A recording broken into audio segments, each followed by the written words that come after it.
अस्सलामुअलैकुम, आप देख रहे हैं शाम रमज़ान। मैं हूं आपके साथ नबी हनफी और मैं हूं शफात अली। ख़वातीन और हज़रात, कोरोना वायरस के अपडेट्स के हवाले से आपको बताते चलें कि कल और परसों का दिन कोरोना वायरस के नए केसेस के हवाले से, ख़ासतौर पर जब से लॉकडाउन रिलैक्स हुआ है, बड़ा ही गंभीर रहा है। परसों तकरीबन 1900 नए केसेस आए, जबकि कल नए आने वाले केसेस की तादाद तकरीबन 1700 के करीब रही है। बिल्कुल शफात। और अगर दुनिया भर की हम बात करें तो दुनिया भर में एक दिन में 1 लाख नए केसेस कोरोना के रिपोर्ट हुए हैं, जो कि अब तक की जब से कोरोना शुरू हुआ है सबसे ज़्यादा तादाद है। उसके बावजूद हम देख रहे हैं कि अब लोगों ने एक तरह से इस बीमारी को काफ़ी ज़्यादा नॉन सीरियस लेना शुरू कर दिया है। लॉकडाउन में रिलैक्सेशन हुई है जी, और बाज़ारों में शदीद रश पड़ चुका है, और लोगों को लग रहा है शायद कि कोरोना को वो बाज़ारों में इतना रश करेंगे कि वो कोरोना को कुचल के मार देंगे, लेकिन ऐसा हो नहीं रहा। लोगों को लग रहा है कि जी अगर आपने सैनिटाइजर लगा लिया और आपने हाथ धो लिए, then you are good to do anything, आप तो कोरोना को शिकस्त दे देंगे। ऐसी बात नहीं है। ये आपकी हिफाजत के लिए है। आपने खुद को महदूद रखना है, अपने आप को महफूज रखना है, ना कि ये कि आप जगह जगह बाहर फिरें फिर घर वापस आए और अपना ख्याल ही ना रखें, क्योंकि हम सबको टेंशन कैरियर है शफात। एग्जैक्टली जनाब, 2193 केसेस गुज़श्ता 24 घंटों में रिपोर्ट हुए हैं। और क्या सूरत हाल है मुल्क भर में, उस सब के लिए पहले देखेंगे हम टॉप स्टोरीज।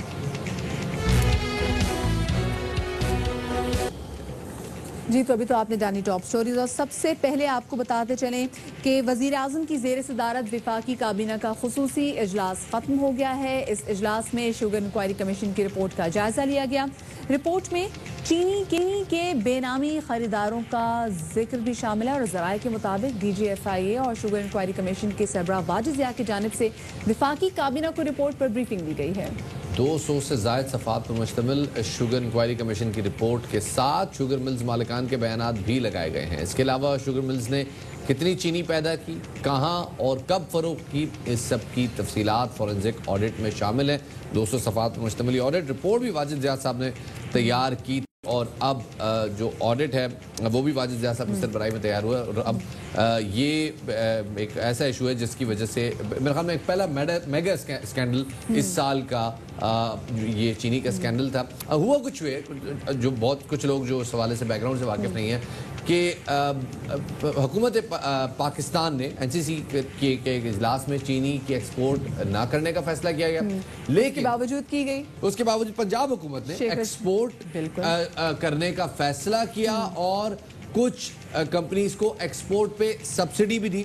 जिन फैक्ट्रीज ने जिन शुगर मिल्स ने सब्सिडी अवेल की, उनका पॉलिटिकल इन्फ्लुएंस था, ऐसा सामने आया है शुगर इंक्वायरी कमीशन की रिपोर्ट। हमारे नुमाइंदे अब्दुल कादिर इस वक्त हमारे साथ मौजूद हैं। अब्दुल कादिर, बताइएगा, इजलास तो खत्म हो गया, क्या तफसीलात, क्या खबरें निकल कर आ रही इस इजलास के हवाले से? देखें, ज़राए के मुताबिक वज़ीर-ए-आज़म इमरान खान की ज़ेर सदारत विफाकी का इजलास में शुगर इंक्वायरी कमीशन की रिपोर्ट पब्लिक करने से मुतालिक हतमी फैसला कर लिया गया है, और इम्कान ये है कि ये रिपोर्ट पब्लिक करने की बाज़ाब्ता मंजूरी दे दी गई है, और आज ये रिपोर्ट पब्लिक कर दी जाएगी। इस हवाले से हतमी कंफर्मेशन कुछ देर में हो जाएगी। DGFIA वाजिद ज़िया इस इजलास में खसूसी तौर पर शरीक हुए हैं, और उन्होंने इंक्वायरी कमीशन की रिपोर्ट काबीना में पेश कर दी है। 10 शुगर मिलों के फॉरेंसिक ऑडिट समेत ECC के फैसले इस रिपोर्ट का हिस्सा बनाए गए हैं, और शुगर मिल एसोसिएशन की जानिब से जमा करवाया गया जवाब रिपोर्ट में शामिल है। अब से कुछ देर पहले विफाकी वजीर अली जैदी की जानिब से एक ट्वीट किया गया है, जिसमें इंक्वायरी रिपोर्ट का जो सरवर्क है वो उन्होंने अपने ट्वीट में शामिल करते हुए लिखा है कि historic day for Pakistan coming soon. इसका मतलब ये है कि कोई बड़ी डेवलपमेंट आज होने जा रही है, और इससे मुताल्लिक कोई बड़ा फैसला कर लिया गया है। और क्या ऐसे कोई चांसेस हैं कि हम अपने शो में ही ये रिपोर्ट पब्लिक करें, या लगता है अभी थोड़ा सा टाइम लगेगा, रात तक आएगी रिपोर्ट? मेरा ख्याल ये है कि कुछ देर में ये रिपोर्ट पब्लिक हो जाएगी, क्योंकि काबीना का इजलास खत्म हो गया है, और जिस तरह के इंडिकेशन मिल रहे हैं, कुछ जराए से बात भी हो रही है, बताया जा रहा है कि ये रिपोर्ट आज पब्लिक कर दी जाएगी। और आपका शो चूंकि 2 घंटे का है, तो इम्कान ये है कि आपके शो के दौरान ये रिपोर्ट मंजर आम पर आ जाएगी, लेकिन इसका सर्वर आप अगर अली जैदी की ट्वीट देखें तो उसके ऊपर नजर आ रहा है। सही, बहुत बहुत शुक्रिया जी, हमें इस हवाले से तफसीलात से आगाह करने का। अब्दुल कादिर हमारे साथ मौजूद थे। रिपोर्ट के मंदरजात क्या है ये अभी पता चल जाएगा, थोड़ी देर का इंतजार है, और फिर ये रिपोर्ट पब्लिक होगी। इम्कान ये है के काबीना इजलास में फैसला हो चुका है कि अब इस रिपोर्ट को पब्लिक कर देना चाहिए। और उसके बाद ये भी देखना है कि जो जिम्मेदारान हैं उनके खिलाफ एक्शन क्या होगा और आगे उनका रोल फिर हम कितना देखते हैं आसपास, ये देखना जरूरी है। आगे बढ़ते हैं जी और बात करते हैं कोरोना वायरस के हवाले से। एक तरफ जो बड़े अफसोस की बात है कि पढ़े लिखे लोग बात करते हैं जी कोरोना वायरस है ही नहीं, ये तो कोई चीज़ ही नहीं है, आपने देखा है, आपने अपनी आंखों से देखा है, लेकिन कोरोना वायरस लोगों की बातें नहीं सुन रहा, उनको लोगों की जहालत से कोई गर्ज नहीं है, क्योंकि तेजी से मुल्क भर में कोरोना वायरस लोगों की जानें ले रहा है। और गुज़िश्ता 24 घंटों के दौरान मजीद 32 अफराद की ज़िंदगी ख़त्म हो गई है, जिसके बाद अगर मुल्क में जो कुल अमवात हुई हैं उनकी तादाद 1017 हो गई है। पाकिस्तान दुनिया के उन 25 ममालिक में अब शामिल हो गया है जहां अमवात 1000 से तजावुज़ कर चुकी हैं। National command and operation centre के मुताबिक गुज़िश्ता 24 घंटे के दौरान कोरोना के 2193 नए केसेस रिपोर्ट हुए हैं, यानी कि जब से लॉकडाउन में ईज हुआ है लोगों ने ये समझना शुरू कर दिया है कि शायद कोरोना जो है ये तो ख़त्म हो गया है, बल्कि कोरोना ख़त्म नहीं हुआ, कोरोना के वार अब उससे और कहीं ज़्यादा तेज़ी से आ रहे हैं, जो कि हमें नज़र भी आ रहे हैं कि 1000 से ज़्यादा लोगों की अमवात हो गई। सबसे ज़्यादा मरीजों की जो तादाद है वो सिंध में है जो कि 18,964 है। पंजाब में 17,382, खैबर पख्तूनख्वा में 6,815, बलूचिस्तान में 2,968, इस्लामाबाद में 1,235, आज़ाद कश्मीर में 148 और गिलगित बल्तिस्तान में 579 मरीजों में अभी तक वायरस की तस्दीक हो चुकी है। लोगों के जहनों में जो कन्फ्यूजन है, कोरोना वायरस बिल्कुल उसे खात्मा नहीं ला रहा, लगता है कोरोना वायरस को कोई समझ में नहीं आ रहा, क्योंकि हम मार्केटों में रश देख रहे हैं और अब लोग भी मुतालबा करें, ताजिर बरादरी ने तो पहले से मुतालबा किया हुआ था कि मार्केटों को जो टाइम है वो आया जाए, लोगों की जाने से बड़ा पुरजोर मुतालबा था, तो सिंध हुकूमत मार्केटों को वक्त बढ़ाने पर अब तैयार है। वफाकी हुकूमत के फैसले का इंतजार है। सूबाई वजीर नासिर हुसैन शाह कहते हैं कि वक्त में इजाफे के हवाले से वफाकी हुकूमत फैसला करेगी। चाहते हैं कि मार्केटों का वक्त बढ़ाने के लिए मुत्तफिक का फैसला हो और वफाक जो फैसले करती जा रही है सिंध में उस पर अमल दरामद कराते जा रहे हैं। सुप्रीम कोर्ट अगर और या वफाक दोनों में से कोई एक अगर कह दे कि आप वक्त बढ़ा दें तो हम वक्त बढ़ा देंगे। क्या कहा उन्होंने, आपको सुनवाते हैं। इसी वाले से बात करने के लिए हमारे साथ मौजूद हैं चेयरमैन ऑल कराची ताजिर इत्तेहाद जनाब अतीक मीर साहब। सर बहुत शुक्रिया हमें वक्त देने के लिए।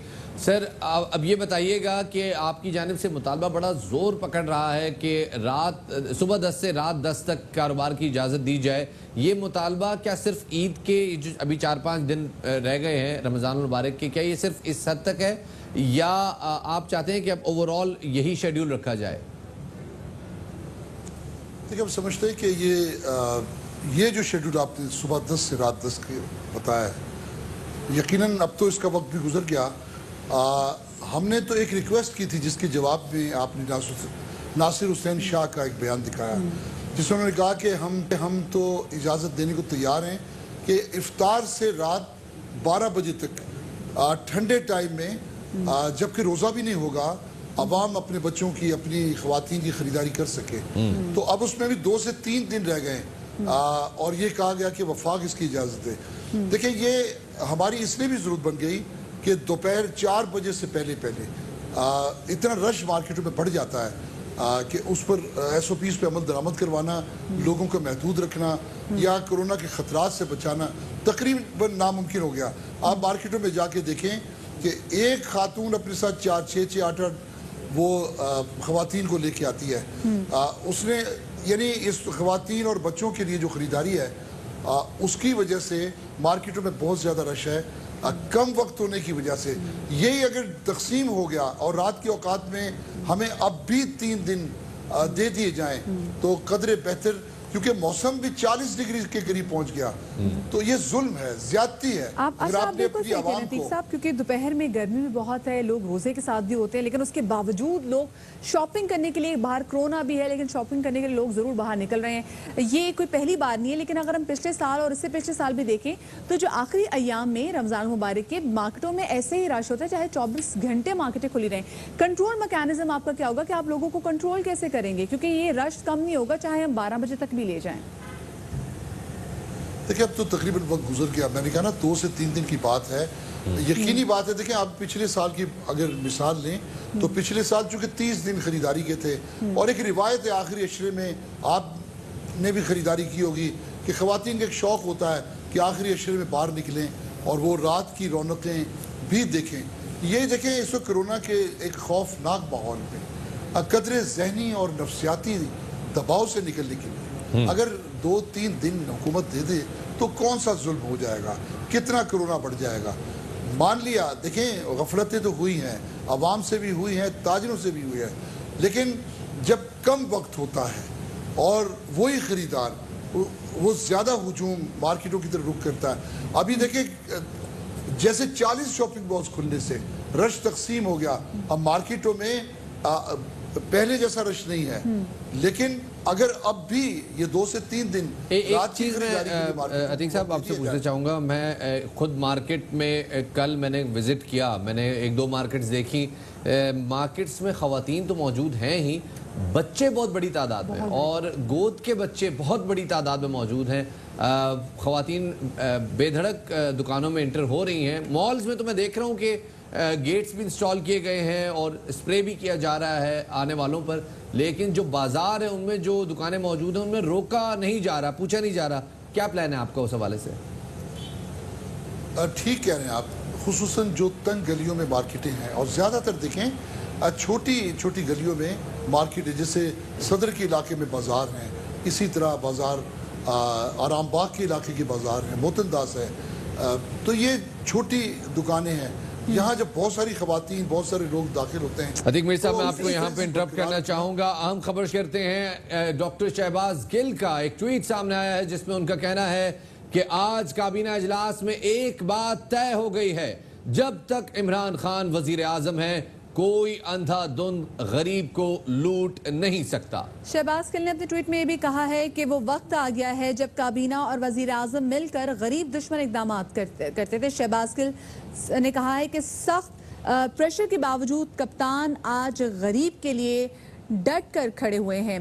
चीनी की फॉरेंसिक रिपोर्ट अभी कुछ देर में शहजाद अकबर सामने रखेंगे, आपको पता चलेगा कैसे एक पूरी माफिया ने गरीब को लूटा। आपको बताते चले कि चीनी की इस इंक्वायरी कमेटी की रिपोर्ट में जो सामने आया है उसके मुताबिक तकरीबन 29 अरब रुपए का घपला सामने आया है। चीनी की इंटरनल बार्गेन में चीनी की होल्डिंग करके उसको महंगे दामों फरोख्त करके, जो ऑडिट रिपोर्ट में सामने आया है 10 कंपनियों का ऑडिट किया गया, जस्ट शुगर मिल्स का ऑडिट किया गया है, जो 29 अरब रुपए का वॉल्यूम बनता है। उसके हवाले से तफसीलात अब से कुछ देर में शहजाद अकबर जो कि मामले खुसूसी बराए एहतसाब है वो सामने रखेंगे। शहबाज गिल साहब ने एक ट्वीट में ये कहा है और उनका ये भी कहना था कि पिछले 20 साल में सबसे ज्यादा नुकसान किसान और अवाम का हुआ। डॉक्टर शहबाज गिल का ये ट्वीट सामने आया। साथ ही आपको बताते चलें कि वजीर आजम की जेर सदारत वफाकी काबीना का खुसूसी इजलास खत्म हो गया है, जिसमें हुकूमत का शुगर इंक्वायरी कमीशन की रिपोर्ट पब्लिक करने का फैसला सामने आ गया है। इसी हवाले से मजीद तफसीलात जानेंगे, हमारे नुमाइंदे अब्दुल कादिर हमारे साथ मौजूद हैं। जी अब्दुल कादिर, मजीद क्या अपडेट सब सामने निकलती आ रही है? देखिए, वज़ीर आज़म ने तमाम वफाकी काबीना के अराकीन के साथ मुशावरत के बाद ये फैसला किया है कि ये रिपोर्ट अब पब्लिक की जाएगी और इस रिपोर्ट में इंकशाफ किया गया है कि कोई छोटा घपला नहीं हुआ। 29 अरब रुपए इस कौम के लूटे गए हैं। इस सारे मामले में 10 कंपनियां मुलविस रहीं, 10 मिल मालिकान। अब्दुल कादिर, जिम्मेदारों के तयन के हवाले से हमारे पास एक अहम खबर है जिसमें कहा गया है कि जहांगीर तरीन, खुसरो बख्तियार, शहबाज शरीफ, ओमनी ग्रुप जिम्मेदार करार दिए गए हैं इस क्राइसिस के। क्या तफसीलात हैं इससे? जी हाँ, बिल्कुल। इस रिपोर्ट में जो आज डीजी FIA वाजिद जिया की जानिब से पेश की गई है उसमें जहांगीर तरीन जो JWD कंपनी के ओनर हैं उनका नाम आया है जिम्मेदार के तौर पर। साथ ही खुसरो बख्तियार के भाई और शहबाज शरीफ का नाम भी शामिल किया गया है। ओमनी ग्रुप को भी जिम्मेदार करार दिया गया है। साथ ही तकरीबन 9 के करीब शुगर मिल मालिकान हैं जिनकी तफसीलात आज काबीना में पेश की गई हैं। बताया गया है कि इन तमाम मिल मालिकान ने गुज़िश्ता 5 सालों में 29 अरब रुपए का घपला किया है, कौमी खजाने को नुकसान पहुंचाया है। वज़ीर आज़म इमरान खान ने आज काबीना के इजलास के दौरान अज़्म किया कि ये तमाम लूटा हुआ पैसा वो वापस लाने के लिए क्रिमिनल प्रोसीडिंग का आगाज करने जा रहे हैं। अब क्रिमिनल प्रोसीडिंग शुरू की जाएंगी और फैसला ये भी हुआ है कि FIA अपनी तहकीकात जारी रखेगा और तमाम जो बाकी रह जाने वाली शुगर मिल्स हैं उनका भी ऑडिट होगा। जो बच गई शुगर मिल्स उनका भी इसी तरह से फॉरेंसिक ऑडिट किया जाएगा, क्योंकि 10 शुगर मिल्स मालिकान और इनकी कंपनियों के हवाले से जब तहकीकात का आगाज किया गया तो ये एतराज उठाया गया कि सिर्फ इन 10 कंपनियों का या मिल मालिकान का क्यों ऑडिट किया जा रहा है, बाकियों को क्यों रियायत की जा रही है। अच्छा अब्दुल कादिर, ये बताएगा कि अभी क्या सिर्फ इंक्वायरी कमेटी ही सामने आई है या फिर ये इस बात का भी तयन किया गया है कि जो बड़े बड़े नाम इस स्कैम में शामिल हैं उनके खिलाफ क्या एक्शन लिया जाएगा? देखिए, क्रिमिनल प्रोसीडिंग का आगाज किया जा रहा है। ये एक बड़ा फैसला है वफाकी हुकूमत की जानिब से। ज़राए ने इस बात की तस्दीक की है। इसके हतमी जो ऐलान है वो शहजाद अकबर अब से कुछ देर बाद करेंगे। एक बड़ी डेवलपमेंट ये हुई है, वज़ीर आज़म इमरान खान ने इजलास के दौरान ये अज़्म किया कि ये जो लूटा हुआ पैसा है इसको वापस लाने के लिए तहकीकात का सिलसिला यहाँ पर रोका नहीं जाएगा। तहकीकात आगे बढ़ेंगी। FIA अपनी तहकीकात का दायराकार वसी करेगा और दीगर जो मिल मालिकान हैं उनसे भी तहकीकात की जाएंगी। फॉरेंसिक ऑडिट उनका भी होगा और 29 अरब रुपए का जो घपला हुआ है इसकी सारी तफसीलात अवाम के न सिर्फ सामने रखी जाएंगी बल्कि ये पैसा रिकवर कराने के लिए क्रिमिनल प्रोसीडिंग का सहारा लिया जाएगा। तो ये एक तरह से एक बड़ी डेवलपमेंट, बड़ा काम किया गया है वफाकी काबीना के इजलास में, जिसकी मंजूरी दी गई है मुतफ़िका तौर पर, और कुछ नाम सामने आए हैं जिनको जिम्मेदार करार देकर अब बाकायदा प्रोसीडिंग का आगाज किया जाएगा। सही। बहुत बहुत शुक्रिया अब्दुल कादिर, हमें इस हवाले से तफसीलात फराहम करने का। ARY के सीनियर एंकर पर्सन और इस्लामाबाद के ब्यूरो चीफ साबिर शाकिर साहब हमारे साथ इस वक्त मौजूद हैं। साबिर साहब, बड़ी अहम डेवलपमेंट सामने आई है। शुगर कमीशन की इंक्वायरी रिपोर्ट, ऑडिट रिपोर्ट जो है वो अब पब्लिक होने जा रही है, क्या कहना चाहेंगे?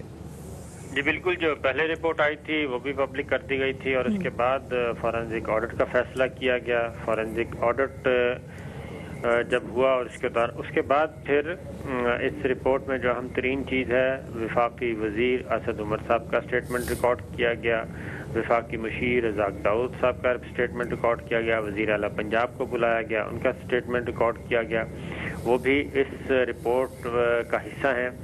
वज़ीर आला सिंध ने आने से इनकार कर दिया था और शायद वो उस खतरे को भांप गए थे कि मामला किस तरफ जा रहे हैं और इसलिए उन्होंने अपना ये हक महफूज कर लिया कि ये एकतरफा रिपोर्ट है, अब वो इसको बुनियाद बनाएंगे। लेकिन FIA की जो तहकीकाती रिपोर्ट है उसमें हम पहले भी बता चुके हैं कि किसी के साथ कोई रियायत नहीं की गई। उसमें खुसरो बुख्तियार की फैमिली शामिल है, अहम तरीन इत्तेहादी पाकिस्तान मुस्लिम लीग काफ वो शामिल है, जहांगीर तरीन साहब जो कि पाकिस्तान तहरीक इंसाफ के अहम तरीन रहनुमा है वो शामिल है, ओमनी ग्रुप शामिल है।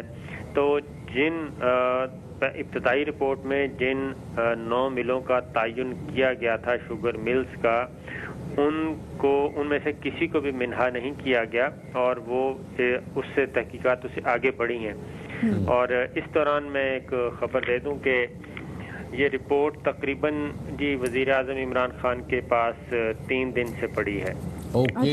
और 3 दिन ये रिपोर्ट मैं बड़े वसूख से कह रहा हूँ कि पूरे 3 दिन से, परसों ये रिपोर्ट वज़ीर आज़म इमरान खान के पास। इसका मतलब है अगर 3 दिन से वज़ीर आज़म इमरान खान साहब के पास अगर रिपोर्ट पड़ी थी तो आज जब इसका इजलास हुआ होगा तो भरपूर इसके हवाले से तैयारी भी होगी और सजा का भी तयन होगा कि वो तमाम लोग जो कि कैबिनेट का हिस्सा भी रहे हैं, अगर वो इस काम में शामिल आ जाए तो उनके खिलाफ क्या कुछ एक्शन लिया जाएगा? जी बिल्कुल, ये वज़ीर आज़म इमरान खान ने अपने करीबी रफ़का को 3 दिन पहले बता दिया था कि ये जुमे से पहले मैं इस रिपोर्ट को पब्लिक करना चाहता हूँ, ईद से पहले करना चाहता हूँ। और जो 4 दिन का डिले मांगा जा रहा था, वज़ीर आज़म इमरान खान ने ज़ाती तौर पे उससे इत्तेफाक नहीं किया था और इसलिए ये 3 दिन पहले और आई थी, उसका स्टडी की गई। वज़ीर आज़म इमरान खान ये पढ़ चुके थे और काबीना के इजलास में, और जाहिर है जैसे पहले प्रेशर था एक कि फिल वक्त